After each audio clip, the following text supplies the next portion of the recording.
people are constantly raising the bar. Sacrifices need to be made. What would you guys say are your biggest weaknesses? You or your enemy right now?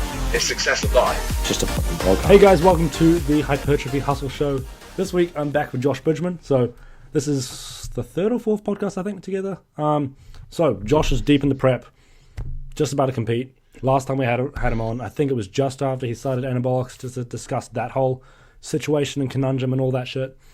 So Josh, how's prep going? What has happened so far? What is the general update? How are you feeling in general? Yeah, dude. Thank you for having me on. First and foremost, it's always nice to talk to you. I love getting a little message from you saying, "You want a podcast?" Yeah, dude, I do. Let's catch up. Yeah, dude. So I'm in prep. I'm currently 4 weeks out tomorrow. So it's like squeaky bum time. Things are getting real. Diet's getting hard. I'm down. So I was 107.5 kilos when I started.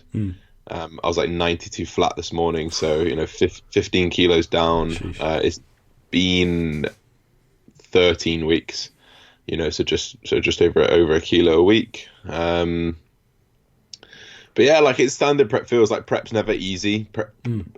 Prep's never easy. You just learn more about each one every time, so you learn about the management of a prep better. So it's not that it feels easier, it's just like I manage myself a lot better. Yeah. So things like are more manageable, should I say? I think people are easy to dismiss the whole now it's not a natural prep, so it's like easier. But I feel like it's like kind of just some BS. Yeah, and I was that dude, I think I said it on the last podcast, like I was that guy. It's easy, you're on gear. No, it's fucking not. I tell you this much.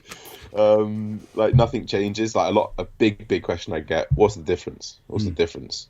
Well, guess what? You still don't eat very much. You still do a lot of food. You still don't sleep that great. You just stay a little bit bigger this time. Not much really changes. The print's like the most annoying question. How do you train different when you're on now gear? How do you eat different now you're on gear? How do you sleep? No, I don't. Bodybuilding is bodybuilding. Yeah. You just either inject yourself to enhance that process or you don't. Yeah.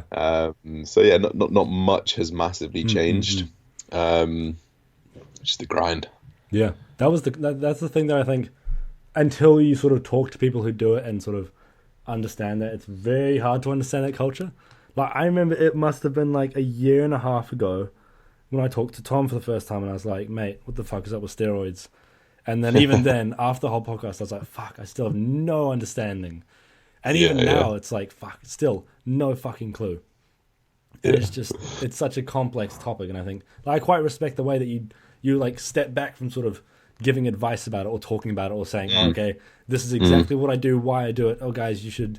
It's just like, because I think people say some dumb shit, and it's. I very quickly realized that with.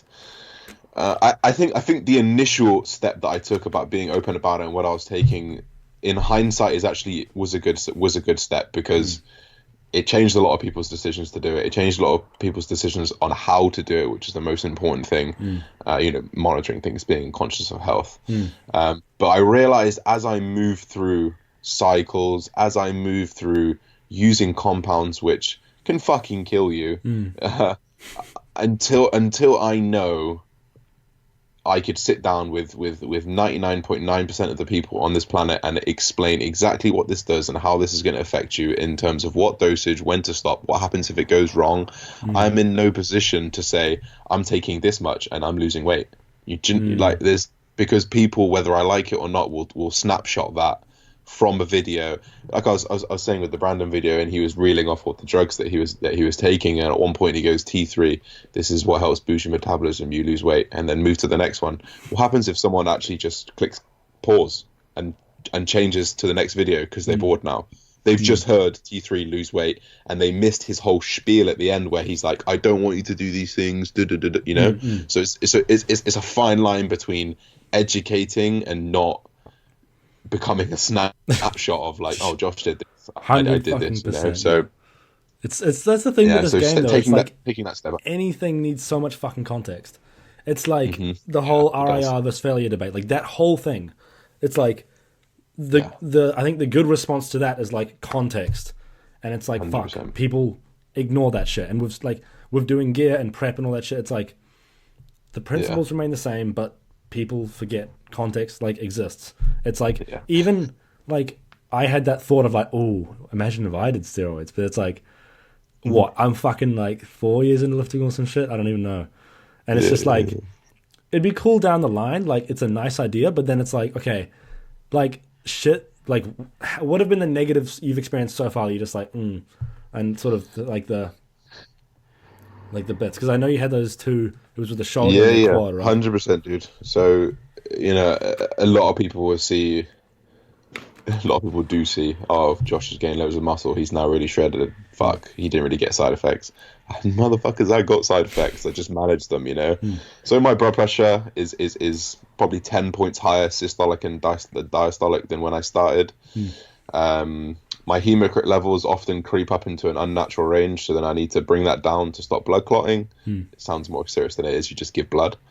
My HDL and my LDL cholesterol have never been in a normal range since I started. Doesn't mean that I can bring them down after I stop, or when I come into a cruise. My estrogenic related side effects. I had tickly nipples when I first started. Oh my god, gyno! I didn't get gyno, but that's what you think. So I have to control my estrogen through Arimidex, through Aromacin, which both have implications on your insulin sensitivity. They have effects on your HDL cholesterol, healthy cholesterol, protective cholesterol, and also increase unhealthy cholesterol. What else? I've had bad jabs. Like we just talked about. I got cellulitis in my shoulder from either not cleaning properly or being too rushed with the process. I then did a jab in the wrong place on my leg. I couldn't walk for 2 weeks. So there's definitely things that people just ignore under the face value. And I try and bring these things out, which is why I made that video. Like, I fucked up, look at my leg, and I had loads of comments saying, you're an idiot. Well, guess what? I've jabbed over fucking 300 times. I've had 2 bad jabs. Two bad jabs. I'm just talking about those bad jabs, which make people think it's bad. But you need to hear this. It's not going to be stick a needle in your bum and grow it for fun. It doesn't work. There's things you need to think about, and I think that's just what I wanted to get across. Like people even I've talked to you guys and sort of thought like, okay, like I kind of realized there's a thing behind it. Like, okay, you actually have to put in the work still, and you still have to like go and actually inject yourself. It's like most people. It's just, and then, but when they think about it, they just think, oh shit, I could just do, and I feel like, is that the case? Maybe this is making a generalization here, but do you think that's kind of the case with when people think, oh, I want to do an oral only cycle? Do you feel like they're kind of trying to miss half the scariness of it or the bad bits of it? Yeah, it's definitely a stigma around injecting yourself. Before I knew what steroids were, injecting yourself's heroin addict. That's what you think in your head. Someone in the corner, belt around their arm, inject. Like, you think, how can this thing be normal? But then we ignore things like we get vaccines, we get these things, and they're not that bad. I think it's the stigma of injecting. I think it's the easiness of just taking a tablet and thinking, this is fine because we take tablets every single day, So it is literally just the stigma around injecting. But injecting will be, in quotation marks, better for you. You need to metabolize it and stuff. So is the whole thing of orals, it's just, I think, something to do with damage.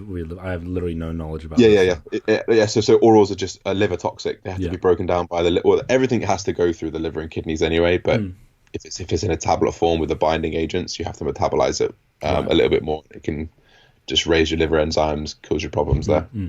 I think that's kind of the thing where people will, it's like those hidden things that people don't see. It's like I feel like it's so fucking common in life. It's like there's so many things that are way harder at the time, but they're actually way better at the end of the day. And it's just like people want to take, no matter fucking what it is, there's a thing they want to take that is easy to do at the time, but fucking sucks, like long term. And there's all these hidden these hidden negatives you can't see at the time, and you don't even think about. So it's just like, it's, I don't know, it's pretty fucked up in that regard. Always, dude. I feel like there's a caveat to anything positive. Yeah, 100%, dude. Yeah, and I think it's sort of a good thing to lead into is the whole like how like, because the thing I thought about the other day, it's like fuck, like the moment you've done it, like, you can't go back and be like, oh shit, I want to compete in WNBF, you know? You can't be like, yeah, that's the thing. Like, does that ever, like, it's kind of, I guess you've sort of had to, like, just say, fuck it, all in, you know? Like, is that kind of mentality right now? Yeah, it was a hard decision at the time, but it wasn't one that I hadn't thought about. I knew I couldn't go back. I knew my goals were never going to be in the natural league. And it is a decision for life, and I don't think people think about that. People just think, I want to be big, and they're going to get to 35 and they don't like bodybuilding anymore, you know? You know, I've done bodybuilding for a decade. I don't see myself going anywhere for another decade. So for me to make the investment for another 10 years is fine. But for these guys who've been training a couple of years and they see these guys and they want to get shredded for a holiday, and it's not about the fitness and bodybuilding and the sculpting and the aesthetics. It's just about, I want to get bigger for a holiday. And they don't realize that what they do for that holiday will fuck them up for the rest of their lives. And like the depth of it, it's like, in terms of like bodybuilding, it's like, before you get into the sport, it's like, shit, this stuff is just, it's just a bunch of meatheads trying to get jacked. But it's like, fuck, the amount of depth it has. And like, even nowadays. Yeah, man, like, fuck. Even from like a technical sort of application of like training knowledge and nutrition, it's like, that stuff can get technical. But even just like the whole mindset around it and everything you do can literally be catered around this. And do you feel like how do you personally find, because I'm sort of running that thing right now where it's like, shit, I don't know if I'll ever be a good physique competitor. I never know if I'll ever compete well. So it's like, how do you know the balance? Because I guess for you, it's like, fuck, this is what you want to do, you know? It's like there's no fucking plan B. So is it kind of like, just do it and then fucking, you know, like, it's kind of, do you feel scared or like? Yeah, like there's self-doubt a lot, you know, and I think anyone at the top of their game, anyone who's, you know, take Phil Heath, take, you know, Magic Johnson, take fucking anyone in any top of their sport, they've had self-doubt. They've had those times when they've compared themselves to someone else and thought, I'm actually not as good as them, you know, and maybe things don't materialize the way you think, but it's more about how you conduct yourself at those times that I find is the defining moment. Do you just keep moving forward, or do you just sit in umming and ahhing for 2-3 weeks at a time before you say, no, I can do this? Or do you just keep working no matter what those times? And I think that'll be the ultimate separator between me making it and me not. But I don't want to say that my entire like life plan is based off me taking steroids and winning like men's physique and stuff, you know. Because to be honest, that doesn't bring me any money anyway. It doesn't actually make me live. That's the thing. Like it. That's the craziness about the sport. It's like, fucked. Mate, it's like shit. Just like putting steroids in my body for like not making money. It's just like, what's going on in my head? But yeah, like, but those questions come into my head. You know, I'm not fucking stupid. Like I know the realisticness of what I'm doing, and even if I win an Olympia as men's physique, that's 20 grand. That's not even a yearly wage. It's for some real people, yeah. Shit, man. So what's that? That's 15,000 British pounds. That's not even a yearly wage. You know, so you bust your ass all year. You put these things that affect your health all year. Yes, there's sponsors. Yes, the social media is where the money is. But in solely bodybuilding, you know. But it's much like the top guys at the triathlons and the bikes and everything like that. They're not really getting much bang for their buck, but they're still taking the drugs. You know. Yeah. That's the thing. It's just weird, fascinating being the best. Yeah, I don't know. Like, it's, and like the thing that always I wonder, like, you look at a sport like comparable as like powerlifting, right? It's like, it feels like to be the best in that you can kind of live a more normal life, but I feel like to be like the best bodybuilder you can possibly be, and sometimes that includes like disregarding, I would say, other factors of your life, and I think it's a balance that is very hard to sort of figure out how far that should go. I'd love to hear your opinion on that, but also it's like where the fuck do people figure out like, shit, I need to go all in and just let everything else, I guess you can't let everything else fall into disrepair, but it's just like, fuck, man, like it feels like this is one of the few sports where you just, it's like the times in this year where I've gone out and I've gotten drunk, or I've like, got out and drank. It's like the amount that has fucked me up is just crazy. It's like a few years ago it didn't, but it was like shit. Once I got training on point and like nutrition on point, it's like shit, man. You really realize how much doing there's a few things that if you do off plan, like if you don't eat for one day, you eat 1,000 calories one day, you're fucked. Like, yeah, it's fucking crazy. It's like, it's a hard game. It blows my mind when I see people like yourself and like Jack Thorburn just eating the same shit every day, and just like, fuck. I really hope, like, I'm excited to one day hopefully get to that sort of level of just eating the same shit and just doing it, Yeah, 100%, dude. It's such a delayed.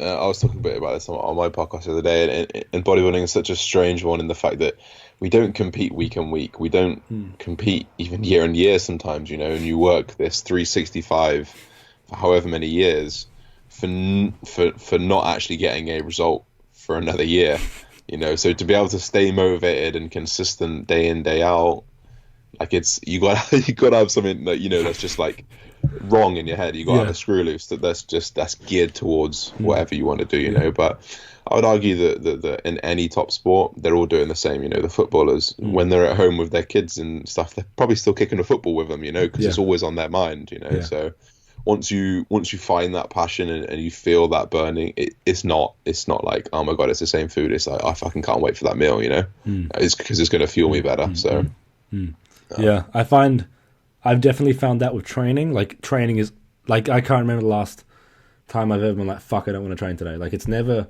with training, it's always with food. I think that's the thing with, like, I guess the bulk. It's like, and probably with diet as well, because I guess the food has to become quite bland. I've never done like a proper diet, so it's like, that's the thing. Still early days. Like, for me, it'll be like 2023. That's like fucking ages away. So, we'll see. But one thing I did think was interesting that you've been doing recently is stuff like grounding, meditation, general mental health stuff. I think that's like the kind of stuff where like most people don't fucking do, and they just, because either it's like hippie shit, or it's just like, oh, why can't they can't see the applicable benefits. Why? 100%. Like, why this stuff? I think part of me is pretty spiritual anyway, and I've always been into that idea of improving myself mentally, like my mental fortitude, but also like along with my physical wellness. I know it's ironic I take steroids, but like a huge part of my interests lie within this idea behind longevity and practices that are going to be with me for the rest of my life and that are going to benefit me for the rest of my life, So basic things like grounding, for those of you guys that don't know, grounding is literally standing on ground with no electronics and no connection and nothing breaking the barrier between you and the earth. Free electrons run from you and the earth and exchange. And there's been some pretty good long-term research into these grounding studies, which can really reduce inflammation, reduce your chances of all-cause mortality, and really helping with the balance of electrons in your body. And it's free, and it's fucking nice, and it feels good to be outside in the sun with my feet on the grass and connected to nature. And yeah, it does get a bit hippie and spiritual, and it's not everyone's cup of tea, but I promise you, try it for 2 weeks. That combined with light exposure, which we know can help the regulation of circadian rhythm, can help regulation of sleep hormones. Do that for 2 weeks and just tell me you didn't feel the difference, because you will. And now that these things are built into my life, I feel the benefits daily. I wake up and I feel charged when I go stand on that ground. I feel like I'm charging myself up, and whether it's placebo or not, I feel it. So it's not a placebo. Like, exactly. Like, for me, placebo is real. Like, so it's fine. That's the thing. And it just helps with that balance of life. I think it's in a bodybuilding lifestyle is very on or off. This just allows me to free flow between being on the whole time, but the moments where I can just literally flick that switch and just flow off. I think it's same for me with like meditation. It's like, damn, like it's like there's never a moment in like life nowadays, especially when you do like Instagram shit or you generally do shit online. It's like, fuck, there'll be days where you don't have 5 minutes away from your phone, like, and it's like, fuck, man, like it's like life is just like speeding past you, and it's just like sometimes you don't have 5 minutes to just sit there and let shit sit, you know? Yeah. Apart from maybe when you're sleeping, like, but even then, maybe your mind's still going. Mm-hmm.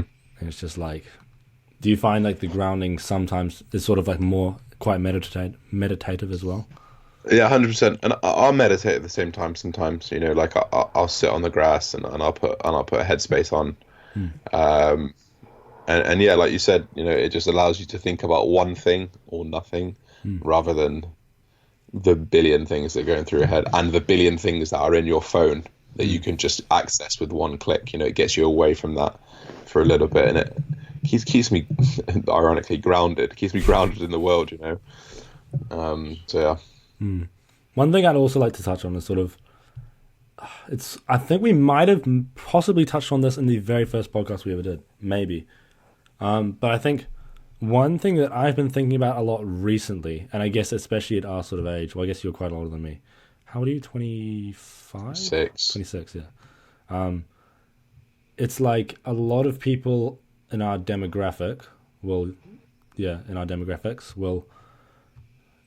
like their whole thing is they will go out, get drunk, party, all that kind of shit, and that's their, and it feels like, from what I can see, this is kind of my like 20-year-old perspective, it feels like that continues all the way up until like 30, which is that generally seems to be true, or? I don't know really. I think it depends on the circle that you're in. Like, I mean, you see people a lot. I'm a recluse of bodybuilding. I have like a handful of friends. Yeah. I have my girlfriend and my mum. You know, like I don't like see other people doing shit. But yeah, like there's that overwhelming huge lifestyle like that as well. Do you ever find the whole, like, just being in your own sort of circle and like keeping it quite small, does that ever get, would you say, kind of tough? It's like, fuck. Like, I'd say I'm relatively, like, I have like 3 friends that they're like my main people, and I talk to like people online, but like, fuck, family, like that's it. So it's like, I don't know. I think it seems to be so common. Like, this is why I did episode 100. It was like just on social isolation and all that, and like it feels like it seems like it's so common within, especially the bodybuilding space. Because for sure, we just 100%.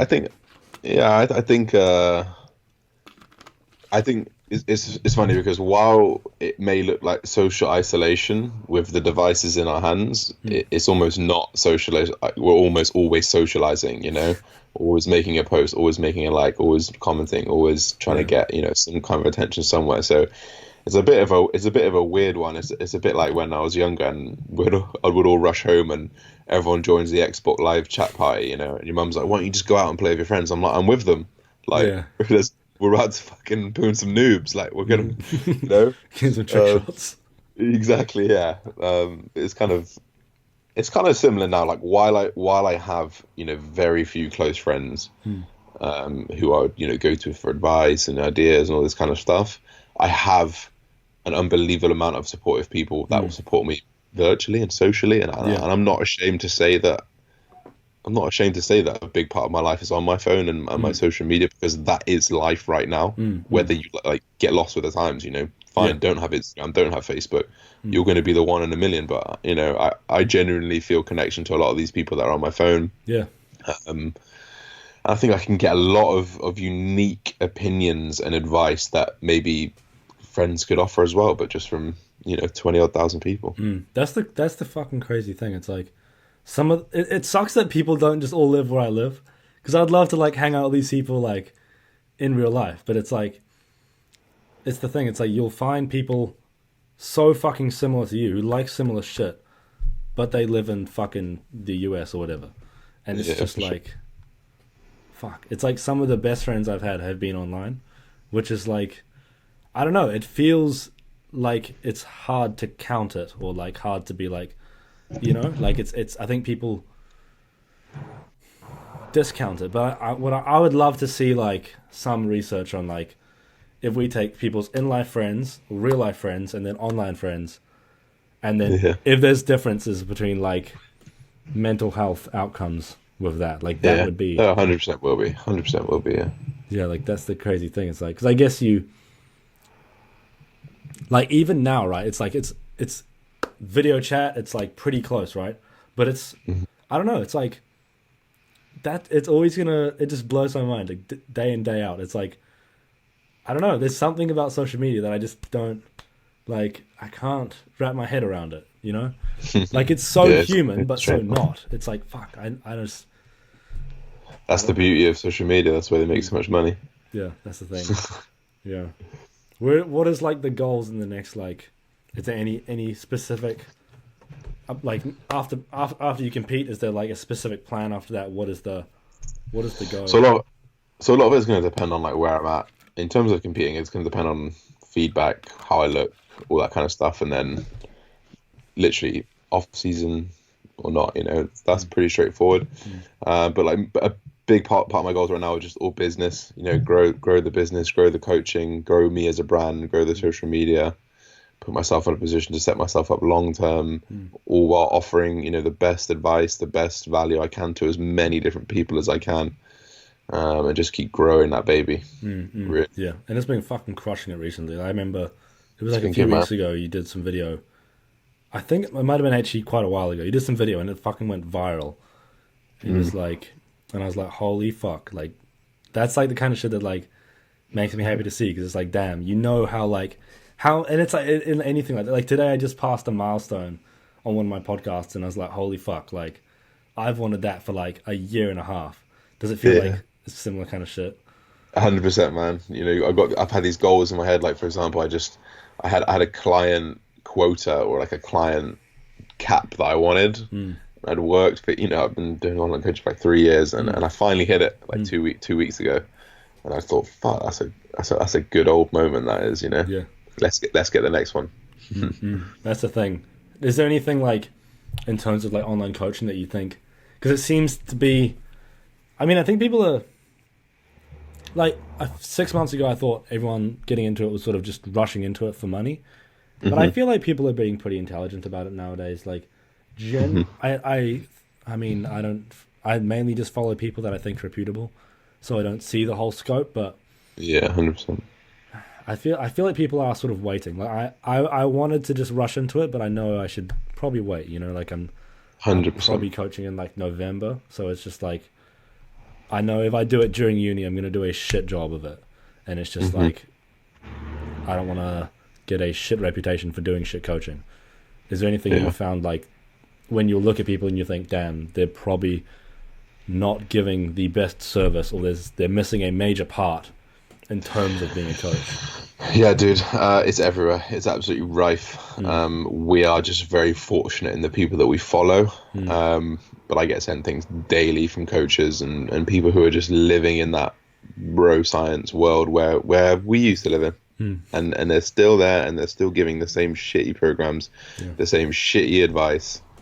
And I don't know how people are paying for it. You know why they're paying for it? Is because the fucking industry has people at the top of the game who have no idea,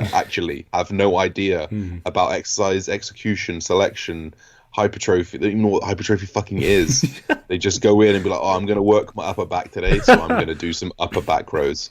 It's just like, no, bro, where's the insertion origin? How do you know how that function of that works? Yeah. And these guys have 400, 500, 900,000 followers, and that is a way bigger portion than Nunez, 3DMJ, me, TM Cycles put together. Yeah, you know, it's fucked. So, it's honestly fucked. Yeah, mate. So it's just like the thing I don't get is like, okay, like I get how people that's their first thing they go to, but how do they fucking stay there? Like, how do you not slowly trickle down to like 3DMJ? It's just like, how does that not fucking happen? Like that I don't get why.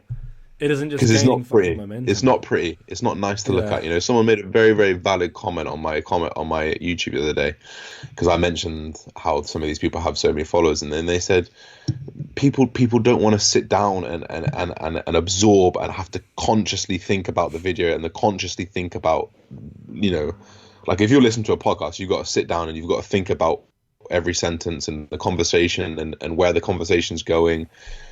People don't want that. People are lazy. People just want to see pretty things. They want to see, you should do this workout, you should eat this food, and it's all color graded perfectly with an amazing videographer and someone who looks shredded and big, and that's very pleasing for those, you know, simplistic, you know, visuals that are releasing dopamine, and you think, oh, sick edit, you know, and it's trying to get people to scratch past that surface is the difficult part, and trying to find the balance, you know, because, you know, often in my videos I go for like 5-minute rants. I know if back in the day when I watched a 5-minute rant, I'll just be like, oh, this is boring, next. You know, because attention span is so hard to keep. I think yeah, it's hard balance. Yeah, fuck yeah, because it's like people want that like easy short-term shit, but it's like, I think the moment you get people thinking with context and like actually think about something in depth, they fucking love it. It's like, I don't know, like if they give any amount of shit about this, like if they care at all, like they seem to like the information, you know, like, or maybe the people who like the information, who want to think more, enjoy learning more. It's just like, fuck, I don't know, man. Like, I hope that issue will get fixed one day of the industry, but it's like, fuck, man. Hey, like, we working for it, eh? We're working for it. Like, there's some fucking good companies working on it, like JPS, like they're doing fucking, man, like, and it's just like, I don't know. Everyone's like, the education's getting better. You don't see as much dumb shit, which is good. No, you don't. I mean, and if you do, you get people calling it out now, which is nice. Yeah. And then it's just like, and if you're in the industry for more than like 3 minutes, you kind of, and you're looking for the good information, you can find it pretty easily, I'd say. Like, I agree. Compared to like, even when I got in it, which would have been like, I started watching this kind of shit. I probably watched like generic fitness YouTubers for like 2 years, then got into like 3DMJ maybe. I don't even fucking know, I can't even remember. Yeah. But it's like, it felt like it was a natural transition. And I mean, I don't think it must even need to go that deep, but yeah. Like, even just getting the decent information. And I guess you have people like Jeff Nippard and all that actually putting some good shit out there. Yeah, absolutely. Yeah. And I guess you have the whole, like, you actually still got, like, there's still so much shit that we don't agree on. Like, for instance, like, RIR versus failure, fucking, that's a big one right now. But I mean, there's so much shit where people just do not fucking agree. And I don't think we will for a long time, which I think is I'd say the fun part. Yeah. What's your general thoughts on the whole RIR? I don't disagree or agree. I don't think one's better than the other. I just think there's a lot of principles that you need to master before understanding R&R. Like, you look at Steve Hall Train and whatnot, and you know that he's at R&R 2. But you look at half the people that are programmed R&R 2, they're fucking at R&R 7, you know, because they don't actually know what training hard is. That is my only problem with it, is that you almost need to be able to have someone to push you to that real place of failure to understand where no reps in the tank is, or 2 reps in the tank is. Because there are times when I go to failure every set, of course, but there are times when I think, how did I get those last 2 reps? You know, how did I do that? That was agony. How did I do that? But that would have been R&R 8, which actually on paper doesn't seem that hard for some people. You know, 2 reps left, cool. You know, so it's more of just getting people to grasp R&R, and then I ain't got no problems with it. Like, I program people R&R. I have half my client base is R&R. I think that's the thing people don't realize as well. Like, people think, and even when I first discovered that there was like the 2 camps in a way, it's like it's not like so black and white, man. It's like, it's not. It's just 100%. Fuck. Like, it's not that basic that, okay, this person's here, this person's there, and they never deviate. It's like, every intelligent person who I've heard answer it has said, I respect both camps for their context. Yeah, like both are applicable. I could switch to R&R training right now, up my volume a little bit, and I would get a very, very good benefit from it, because I've learned that 10 out of 10 failure. So actually backing off for a little bit, increasing volume, it might may well benefit me briefly, you know. Especially going like with things in a competition prep. Why would I go to failure on a fucking all out thing at 2 weeks out? You wouldn't. You'd probably back down to R&R and you could accumulate some more volume. So there's a lot of context to take from it. I think to be honest, I don't think research really fucking tells us anything other than you just need to train hard and consistently overload and adhere to the principles of hypertrophy, and then you're fine. You know, like, it doesn't really matter. You know, I don't think it should be a one versus the other. Yeah, and I think there's always going to be that. Like, I think we all have a little bit of that, like, ooh, no, that's my team. You know, we all want to have that, and it all naturally comes, I think. But, like, at the end of the day, it's like, fuck, we don't know jack shit yet. Like, there's still so much shit to learn. And I mean, we know how to grow muscle. We know how to grow muscle. Like, exactly. we know the answer to that question, so both can do that. Yeah. And it's just like, figuring out the exact optimal way to do it is kind of impossible. So there's so many variables to take in consideration. Training age, how you feel that day, who your coach is, you know, who you look up to, what your personality type is. You know, bodybuilders are notoriously OCD, notoriously all in. So, you know what? Like, going to failure sometimes suits their personality a little bit more, you know, because they like to get nasty. And when I say to someone, no, you need to save 3 reps in the tank, mate, sorry. And they're just like, but I'm fucking ready, you know, like, you've got to adhere to, or you've got to make it adherable to their personality as possible, you know? Yeah. So you like, it seems stupid, but like, if I saw Steve Hall on the street, I'd probably be like, yeah, that dude trains R&R, you know, like, because he's very calm, he's mannered, he's thought out, he's precise, he's very efficient. You know, you can see that in his personality that actually it probably suits him better.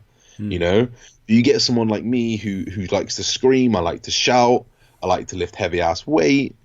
Maybe going to failure suits me a little bit better, and I can pull back a bit. You know? And I like that. I like not having something pulling me back. You know, but if I had that ability to remain efficient and tactical and know exactly where I need to finish and when to call it a day, R&R would be good for me. But, you know, I've not learned that process yet. So a lot of it can be personality types, you know, how far you're willing to go. It's so much to consider, you know. And I think that's quite an intelligent answer, because it's like, we always think, okay, what does the research say about either side? And that's usually the answer you get, right? But it's like, okay, in reality, it's like, what kind of shit do you like doing? It's like, for me, my context is like, if I train to failure consistently, I just get injured. Like, I'm just, exactly. I have a frail ass frame. I just can't handle jack shit. So it's like, and then the moment I started doing RIR training, it's like, damn, like, not getting injured anymore. So it's like, exactly, it's just fucking black and white. But then there's the whole thing of like, oh my god, this must be the best way to train. And then it's like, fuck, you know, there's context in between that. And obviously people are going to disagree, but that's kind of the beauty of it. And it is the beauty of it. Yeah. And I think that another thing that's cool is how the British bodybuilding community is kind of, it's like, I feel like everyone in it is kind of growing together, which is crazy. It's like, there's no other community that feels the same as like the British one. And I'm not even fucking there. It's like, observing that compared to like literally any other country, there's something about the British community that's just like, I don't know, like, something's like, that's really, if you want to go bodybuild, it kind of feels like Britain might be a pretty good place, which is like, what you would not think.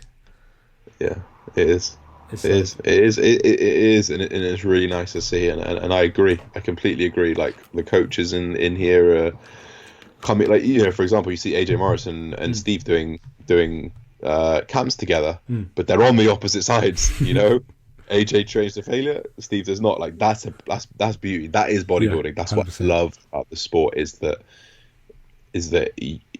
to say that one works more than the other, you're ignorant. You know, get out of it. You know, like, it's not that at all. Yeah. And it was very mature of those guys to understand that. And they talk about it all the time, you know. And well, AJ just talked about it on his podcast, and his answer is like, it's pure class. It's just like, hey, this is my position, this is Steve's position. We're still friends. Like, you know, like, I guess training is a very emotional thing, so it's like it's always going to be It emotions is, yeah. behind it, and people get very like Especially in bodybuilding, it's very 100%. emotional. Yeah, because I guess we can only do. There's only a certain amount of exercises we can do, right? It's you're moving joints through a plane of motion under load in a certain rep range, Yeah. and then the way people want to modify that can't be modified that much. So it's like, I guess, yeah. But I think is there anything you think like being in the British bodybuilding community? What do you think has like happened there that's made it like that? Like, I think people like JP, to be honest. I think he gave us a big foot in the door for people to fuck the bro science off almost. And a big part of being heard is how you look. And I think I probably didn't look the part. Steve probably didn't look the part. AJ probably doesn't look the part. You know what I mean? Like, we're not massive dudes. Like, yeah. But then if you've got someone like JP who starts talking about, no, you need to think about when you eat. No, you need to think about how you train and execute. You get all these big meatheads, which is notoriously the bro science life and world of bodybuilding. You get these meatheads who start to turn their head towards that idea. And then when they hear someone else talk about it, they go, oh, actually, I've heard that from JP, or I've heard that from, James Hollingshead, and maybe they are onto something right now. Things like that, and then just people like Steve, people like AJ who just talk about it all the time. I think that's how it's emerging, and I just think bit by bit we're taking more and more of the younger crowd who are just reiterating what we're saying, and it's. I genuinely feel like we are the movement, us as people, us as coaches, us as peers, we are the movement. We're giving out that information that is going to change people's lives, and a lot of people are taking it in now. And it's really cool. Yeah, it's fucking dope. It's like you don't see if I compare it to New Zealand, it's like you don't see any kids educated whatsoever. Like they have no fucking clue. Like I go to a university which Eric Helms did his PhD at, Brett Contreras. Like there's a bunch of amazing people who go to that uni and they know a ton of good shit. But it's like people come to the gym and they're like, yeah, bro, let's do a fucking. It's just they say so much fucking dumb shit and they do dumb shit, and it's like, I don't know. You probably still see a lot of dumb shit there, but I guess I only see the shit online. So I probably only see the good shit. There's still dumb shit. There's still dumb shit here. Do you feel like there's a decent amount more less dumb shit?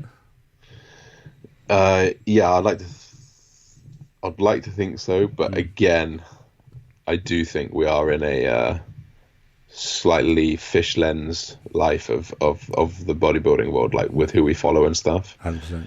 Because when I am in the gym, I constantly find myself going, "Why are you doing that? Why are you doing that?" in my head, like, to these people. So I think it's still there, and I still think a bigger population are still absolutely clueless.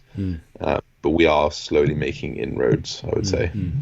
Is there anything like, because I guess once you get educated in bodybuilding, it's like you have that sort of niggle behind every time a family member will say something about something to do with nutrition or exercise, and you'll be like, fuck. And it's like, what have you figured out not a rule, but like a decent way to navigate that? Like, when do you intervene? When do you like, as soon as it starts to harm someone or the conversation or people in it, I'll just call them out straight away. But for most of the time, I'm just holding my tongue and ignoring it because it's just pointless. It's just pointless. Like, trying to talk to like a 70-year-old dude who's lived 60 years, eating whatever he wants and doing whatever he wants, and trying to explain him that you're really, really hungry but you can't eat. It's just like, fuck it. Like, it's not worth the hour conversation that you could have, because nothing's going to go in one ear and out the other. But if it's someone, generally, like, it depends on the person. If you maybe give them a snippet of what you want to say, and they go, "Oh, really? Like, why is that?" Then you give them your time. But like, if they're like, "Okay, but and this," and they completely kind of ignore you, then I just ignore it. It's so much wasted energy. Imagine like a lot of the exercise mechanics pros that I follow and the guys who are very, very literate in exercise mechanics, I wonder how they survive in a gym. Why can they not just no, bro, you just no, you do that. No, and it's like you just got to bite your tongue because it's never gonna stop. Fuck yeah, it is like the fucking thing in fitness, because it's like because fitness as a whole is growing massive, right? And like now every person you meet will have their thing they do or their whatever the fuck, and it's like, I don't know, man. It's like everyone's doing their random thing, and you don't want to correct everyone. But it's like, fuck. Like, if I go to a party, I'm talking to people, oh, what do you do? I'm like, oh, I do podiatry and I do like a bodybuilding podcast and shit. And they're like, oh, bodybuilding, that's bad for you, man. And it's just like, oh. And then they're like with a drink in hand and a cigarette in the other hand. Oh, fucking hell. Like, that's literally happened like 8 times. It's like, just, oh, man. Do you find as you go on, explaining what you do gets more and more fucking difficult to like, either like family members or just random people or...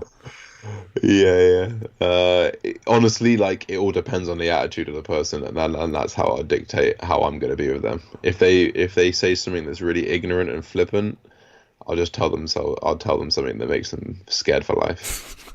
Like, oh, by the way, did you know that if you sleep less than 7 hours, your risk for dementia goes up 45%? And they'd be like, what? I only slept 6 hours last night. And you'd be like, yep, see you later. Fucking fair.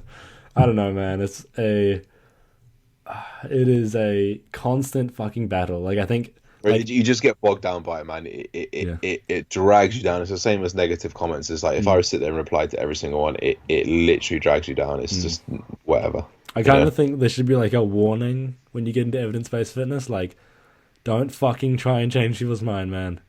No. Like, fuck, I tried for so long. And it's just like, shit.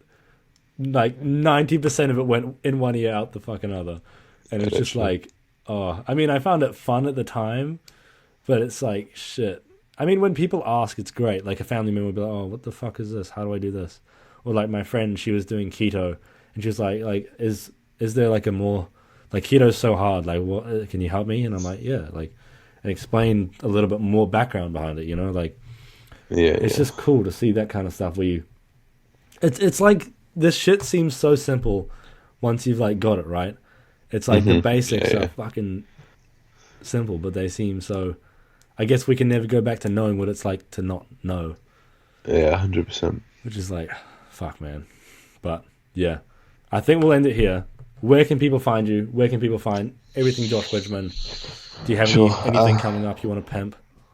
YouTube, Josh Bridgman Fitness. Instagram, Josh Bridgman. Podcast is Bridging the Gap. And that's pretty much it. Hey guys, thank you very much for listening to this episode. I hope you give us a review or you really enjoyed the episode. Let me know any feedback. I'm always open to any criticism, anything like that. Reach out to me on Instagram at James_Walsham. Or if you'd like to follow my business account, follow at the Hypertrophy Hub.